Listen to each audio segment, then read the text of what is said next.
Nós vamos fazer contato com o advogado criminalista, especialista em Direito Penal Econômico pela Universidade de Coimbra e em Direito Penal pela Universidade de Salamanca, Augusto de Arruda Botelho. Bom dia, Augusto. Bom dia, como vão todas e todos? Augusto que está lançando o livro Iguais Perante a Lei, um guia prático para você garantir os seus direitos. E Augusto, tem um trecho aqui do livro que você diz o seguinte: que o sistema de justiça, sobretudo o criminal, virou assunto de mesa de bar. E mesa de bar todo mundo quer ter razão. Quer dizer, é importante a justiça e seus temas se aproximarem do cidadão, mas também não é possível esquecer que o direito é uma ciência, como você menciona, e há questões não só técnicas, mas humanas, que não podem ser tratadas de forma leviana. Essa é a principal motivação do livro? É desse incômodo que ele nasce, Augusto? É uma das principais motivações do livro, sim. De fato, a justiça brasileira e os julgamentos, principalmente depois do advento da TV Justiça, passaram a ser temas que são discutidos em absolutamente todos os ambientes, seja numa mesa de bar, num almoço com a sua família, em todos os grupos de WhatsApp, e provavelmente não há um dia sequer que a gente passe sem discutir algum tema da justiça. E muitas vezes essa discussão é feita por pessoas que são leigas, que não têm formação jurídica e que devem continuar a acompanhar e discutir. É importante que a população discuta a justiça, é importante que a população acompanhe os julgamentos, mas esse acompanhamento, e principalmente essa análise desses julgamentos e do dia a dia da justiça, ele tem que ser feito, ao fim e ao cabo, com um mínimo de conhecimento técnico. Então, você bem lembrou, tem essa parte do livro logo na introdução que eu digo, olha, o meu desafio, o meu interesse com esse livro é que você continue discutindo justiça, mas naquela mesa de bar, você pelo menos não pague mico. Meu desafio foi tentar fazer com que o leigo entenda o básico do sistema de justiça e possa discutir ele melhor. Agora, a gente tem o entendimento do leigo e também o entendimento da imprensa de uma forma geral. Em 2013, o Instituto de Defesa do Direito de Defesa, IDDD, do qual você é um dos fundadores, junto com o IBCCRIM, lançaram um guia manual de direito penal para jornalistas, que era uma publicação destinada a estudantes, profissionais do jornalismo, que já mostrava, na época, a sua preocupação também de profissionais do direito com a forma como a imprensa entendia e principalmente como não entendia temas ligados à área de direito penal. Isso faz 8 anos. Você acha que de lá para cá o entendimento e tratamento da mídia, de uma forma geral, melhorou? Ou com a relação entre política e direito se aprofundando mais, acabou piorando, Augusto? Nós tivemos momentos ruins e momentos um pouco melhores. Eu vou ter que voltar a falar sobre a TV Justiça, porque de fato, para mim, ela é um marco na espetacularização da justiça e no que a justiça se transformou. Então, se a gente pegar grandes julgamentos televisionados ao vivo, em rede nacional, muitas vezes em cadeias de TV aberta, como, por exemplo, o caso do Mensalão e outros, hoje em dia, casos mais recentes são julgados pelo Supremo, neste momento, eu acho que houve falhas graves na cobertura da imprensa, justamente por colocar, cobrindo esses julgamentos que muitas vezes eram transmitidos durante horas.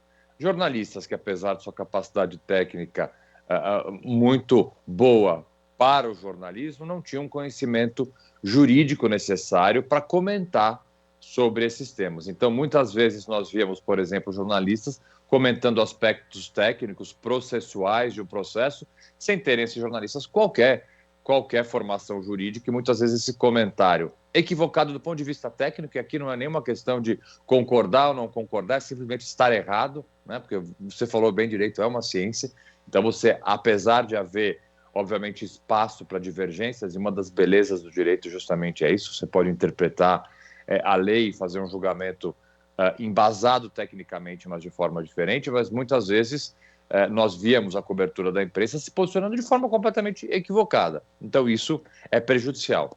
É óbvio que houve um aprimoramento ao longo dos anos. Muitas vezes, hoje, nós percebemos pessoas fazendo comentários sobre o julgamento, o que, obviamente, vem melhorando. Mas eu diria, para responder bem objetivamente a tua pergunta, essa cobertura ela é uma cobertura de altos e baixos. Em alguns momentos ela é mais cuidadosa, em momentos em que, obviamente, nós temos aí um calor e uma necessidade da notícia de forma mais rápida, às vezes há deslizes. E você falou da TV Justiça e também do caso da Ação Penal 470, um mensalão. né?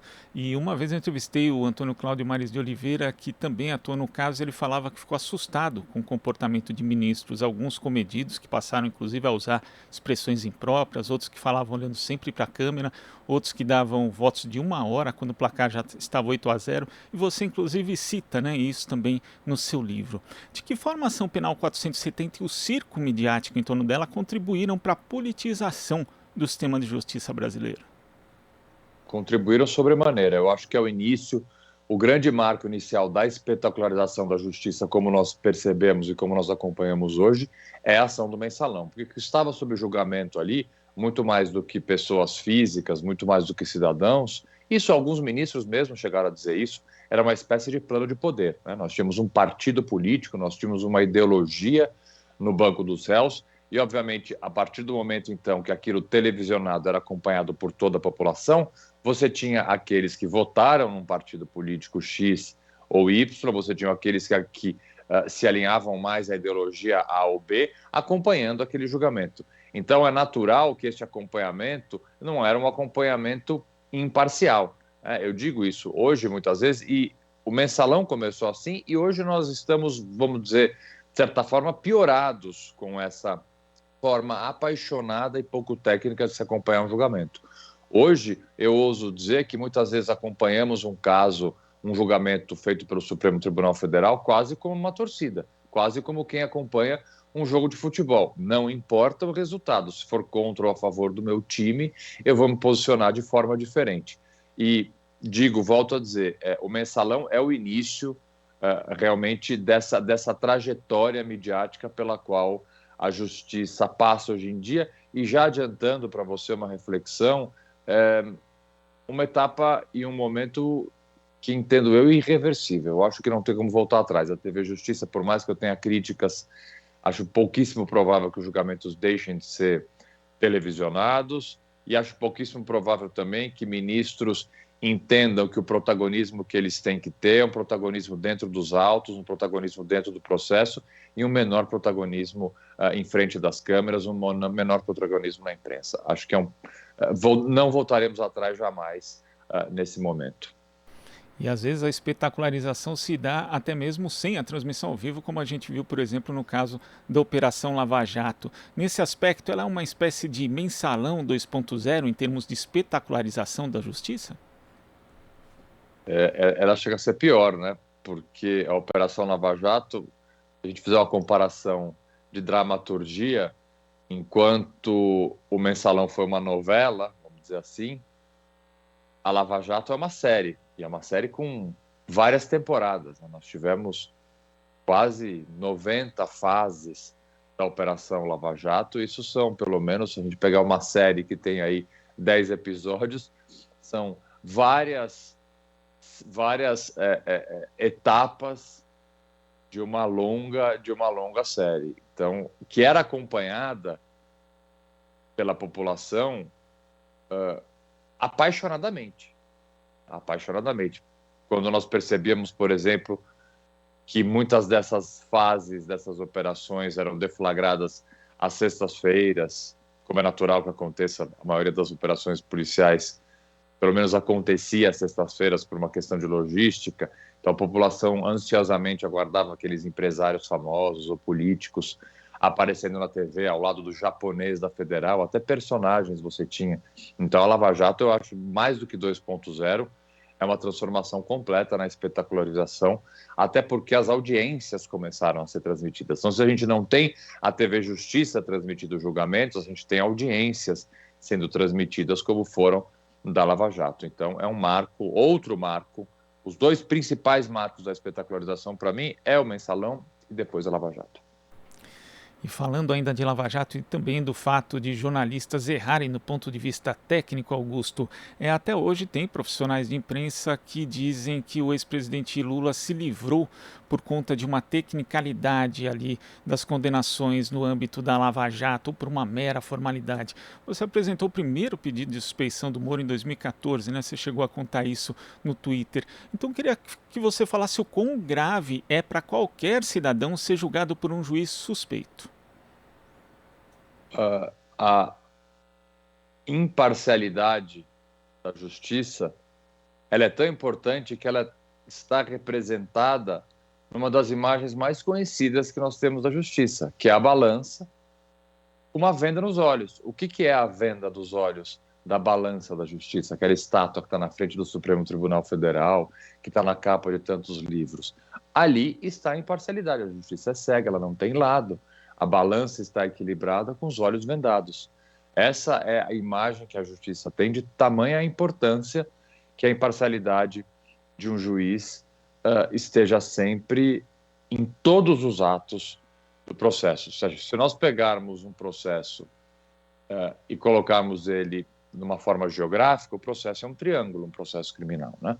Nós temos as partes na base, o Ministério Público e a defesa, principalmente sendo um caso criminal, e equidistante lá em cima, o juiz. O juiz jamais deve se aproximar desequilibradamente de parte alguma, nem da defesa, nem da acusação. O que nós vimos acontecer com o juiz Sérgio Moro, e é importante mencionar, muito antes do aparecimento das mensagens do que foi conhecido por Vaza Jato. Você bem falou, eu apresentei a primeira exceção de suspeição em relação a Sérgio Moro há muitos, muitos anos atrás, antes de sequer se imaginar a possibilidade dessas imagens tão chocantes daqueles diálogos entre os procuradores e o juiz Sérgio Moro serem conhecidas, porque Moro já era suspeito pelos atos processuais dele.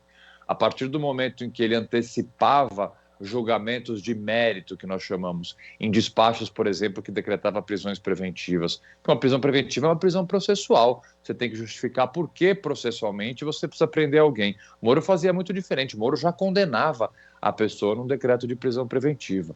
Moro, em todas as decisões dele, ele já deixava bastante claro que a condenação já estava pronta, como de fato sempre esteve pronto. Nas audiências, Moro sempre era tendencioso e privilegiava a acusação em detrimento da defesa. Então, são esses vários fatos ao longo de um processo que sempre transformaram e sempre deixaram Moro parcial. A partir do momento em que um juiz ele se mostra parcial a uma das partes, a um dos lados, ele está automaticamente suspeito. E é só a gente pensar isso num outro processo, porque muitas vezes há dificuldade da população entender, porque nessa ânsia de se punir, porque temos uma sociedade estruturalmente punitivista, nós esquecemos que um juiz parcial é o mesmo juiz que pode julgar uma causa, por exemplo, de família, uma causa que vai decidir a guarda de uma criança. Ele vai julgar a causa de uma execução bancária, por exemplo, um banco lhe processando porque você deve algum dinheiro a esse banco, vai julgar uma causa trabalhista. O juiz que vota, o juiz que decide tendenciosamente para um dos lados é sempre um juiz suspeito, independentemente do tipo de processo que ele esteja. Agora, falando ainda de Sérgio Moro, da Lava Jato, vou resgatar aqui uma pergunta que foi feita ao Fabiano Santos, do grupo Prerrogativas, no Jornal Brasil Atual, na semana passada. O Moro e o Dallagnol estão provavelmente aí se candidatando nas próximas eleições. Depois de tudo aquilo que foi feito no âmbito da Lava Jato, não parece até, de certa forma, um estímulo para que outros membros da magistratura ou do Ministério Público possam ter um comportamento semelhante a eles, já que ser um mau juiz ou um mau procurador pode compensar por conta da projeção da imagem que essa pessoa tem? Vamos lá. Primeiro, juízes, membros do Ministério Público, têm todo o direito de se candidatar, assim como qualquer cidadão. Se eles tiverem os requisitos de legitimidade legais para se candidatarem, podem se candidatar. O que eu defendo é uma quarentena, justamente para evitar isso que você está colocando. É impossível que se utilize um cargo público, qualquer cargo público, e não necessariamente só juízes e procuradores, para se beneficiar de alguma forma e alcançar de alguma forma uma projeção necessária para ser eleito numa eleição. Principalmente quando esse teu cargo público lhe dá o poder, por exemplo, de retirar candidatos dessa eleição.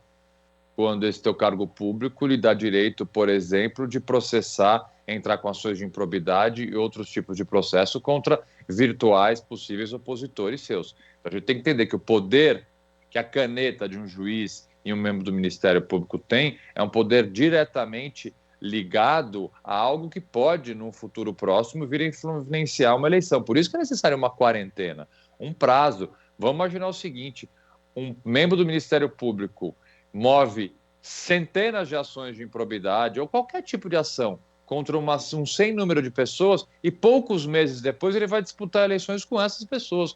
Como você pode garantir, eu não estou dizendo que vai acontecer, né, que essas ações necessariamente foram intentadas com interesse eleitoral, mas como você pode garantir a lisura e a independência de que essas ações não tiveram? É muito grave. Portanto, uma quarentena seria um mínimo para que a gente pudesse respeitar, obviamente, integralmente, um processo minimamente democrático.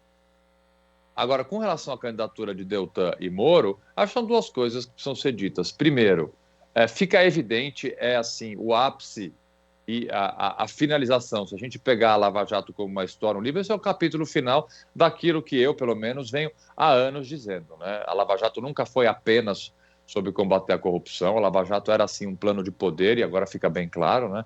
Com relação a Sérgio Moro, tirou das eleições um dos candidatos, tirou por interesses, porque depois foi ser ministro do candidato vitorioso, rompeu com esse candidato, agora ele concorre contra esse candidato, o que mostra que, na verdade, o que está por trás disso é um interesse pessoal que sempre foi. A Deltan Dallagnol, então, o messiânico Deltan Dallagnol, que sempre teve, pelo menos no seu discurso, mas agora sabemos que somente no discurso, o combate à corrupção como mote de tudo, também, agora sobre a justificativa de que ficou muito difícil combater a corrupção, na verdade, se está difícil, é porque o presidente que ele também ajudou a eleger vem desaparelhando o Estado, desaparelhando a Polícia Federal, essa sim responsável por combater e investigar a corrupção, mas na verdade, o capítulo final de uma história que vem sendo contada há anos. Nunca foi apenas sobre combater a corrupção e sempre foi sobre poder e sempre foi sobre um projeto pessoal. Augusto, e tem um tema do seu livro aqui que eu queria que você abordasse, é quando você fala a respeito do conceito de crime permanente, aquele em que o flagrante está sempre presente, né? E ali você fala a respeito da lei de drogas, que você classifica como obsoleta, vaga, imprecisa, já que a diferença entre tráfico e porte de drogas é bastante frágil. Esse é um exemplo acabado de como o sistema de justiça pode errar de ponta a ponta, já que uma lei mal feita acaba justificando abusos, acusações com pouco fundamento que viram denúncias, muitas vezes aceitas no judiciário e que geralmente acabam em condenações? É mais do que isso, é uma lei tão equivocada que ela é responsável, por exemplo, em alguns estados, entre as mulheres, por mais de 50% das presas. Então, é uma lei completamente divorciada da modernidade da literatura e da legislação do mundo inteiro. O Brasil é completamente atrasado na sua política de drogas, né? Erramos em tudo, né? Enquanto estamos na contramão da política de drogas, uma política que é fracassada. Fracassada. Ela não dá certo em nada. Ela não prende o grande traficante, ela não procura cuidar dos doentes dependentes de droga, ela não diferencia esses doentes ou usuários recreativos de droga de verdadeiros traficantes, produz um sem número de prisões injustas. É uma lei que precisaria ser reformulada integralmente, como o mundo inteiro vem fazendo. E como você bem trouxe a questão do crime permanente, para aqueles que não são da área, um crime permanente é aquele em que a situação flagrancial ela sempre pode existir. O que é a situação em flagrante? O crime acaba de acontecer, a pessoa pode ser presa em flagrante quando ele acabou de cometer o crime, se ele foi perseguido e foi preso logo após, ou se ele é preso também logo após. Então, essa questão temporal é muito importante, com elementos, apetrechos do crime, que possam indicar que ele acabou de cometer esse crime.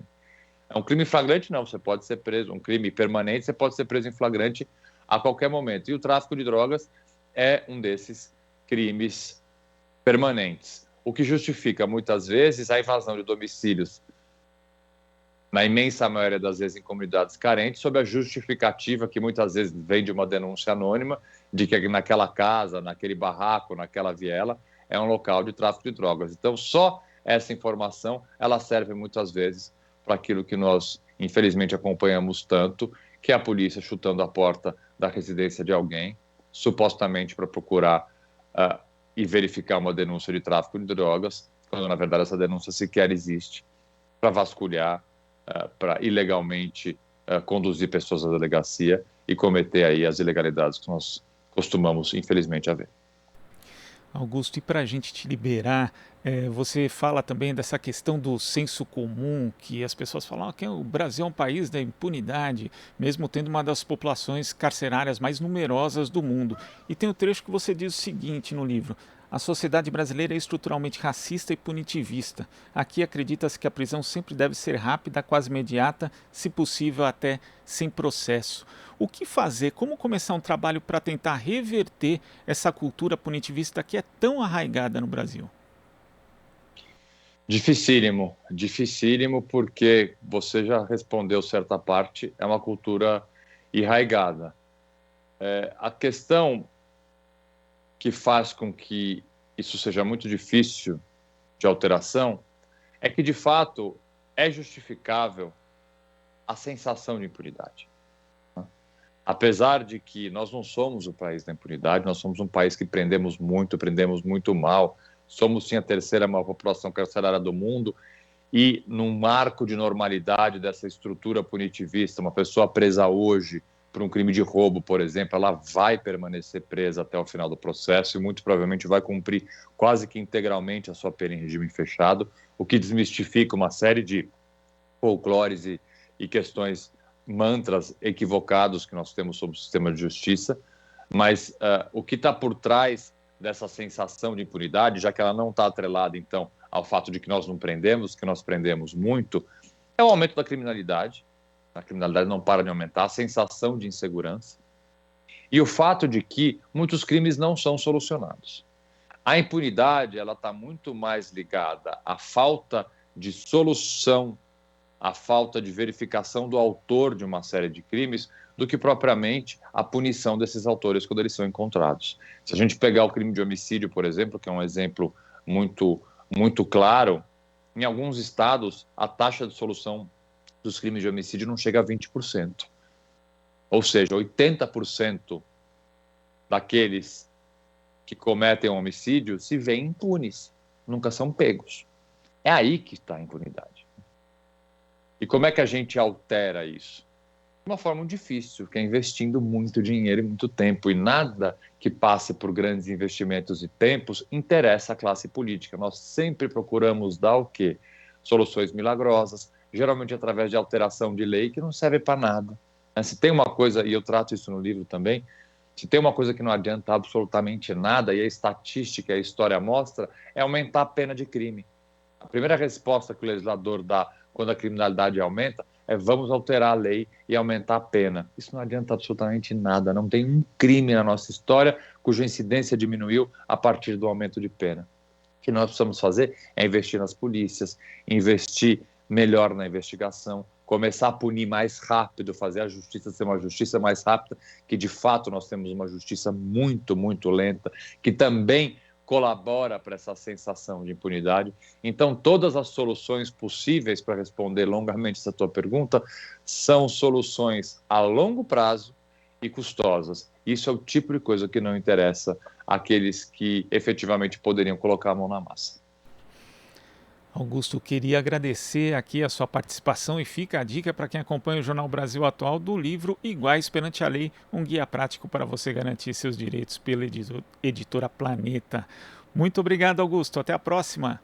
Obrigado, você, foi um prazer falar e tenham todas e todos aí um bom dia e uma boa semana. Conversamos aqui com o advogado criminalista, especialista em Direito Penal Econômico pela Universidade de Coimbra e em Direito Penal pela Universidade de Salamanca, Augusto de Arruda Botelho. Você está ouvindo Jornal Brasil Atual. As notícias que os outros não dão.